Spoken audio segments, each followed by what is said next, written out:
PayNearMe is a cash transaction network, and what we do is we lend the point of sale terminals at local stores to other businesses so that those businesses can conduct commerce in cash with consumers in their neighborhood. We're doing something that's hard, that has a lot of risk, and I wanted people around the table who embraced the difficulty and embraced the risk. You know, I look for, actually I say we look for, because many of us have worked together in the past, although we've brought a lot of new folks in. We like people who are smart, who work really hard, who have integrity and who have character. And probably the only one of those that isn't obvious is the character thing, which to me means the ability to hang in there sort of no matter what. Because, you know, almost every startup, you know, except for probably eBay, was dead at some point in its existence. So you have to be able to ride those waves. And you don't want to be looking over your shoulders to see if your colleagues are with you when you're going through the downtimes.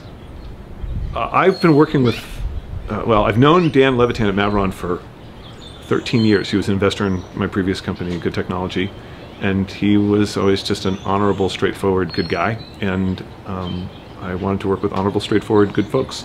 We did not end up doing what we set out to do. So when I started the business, it was called Credit, and we thought we were going to be providing virtual credit for virtual goods.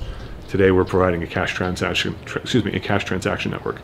And that happened by just sort of following the customer needs, right? So we, in the Credit days, we formed a relationship with 7-Eleven as a place where you could repay your credit, repay your promises. And when that got published in the New York Times, a bunch of people came out of nowhere and said, I don't care about that credit thing, but I really care about making payments at retail. And when we realized, okay, that's what we should be focused on, then opportunities kept presenting themselves and presenting themselves. And every category we're in tends to open up other categories we can enter. It's sort of a fractal kind of thing.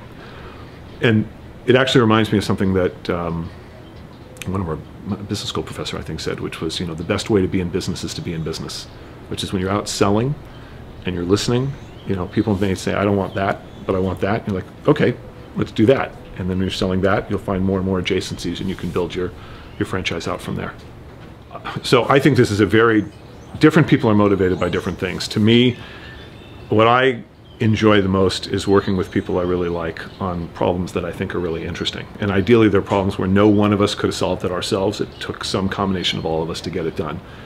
And in most startups, again, unless you're like the fluky, you know, rocket ship that happens to hit it perfectly, that's an ongoing, you have that ongoing opportunity to find new problems and try to work with other people to figure it out. And if you, at least for me, that's what I enjoy the most, and that's an evergreen opportunity.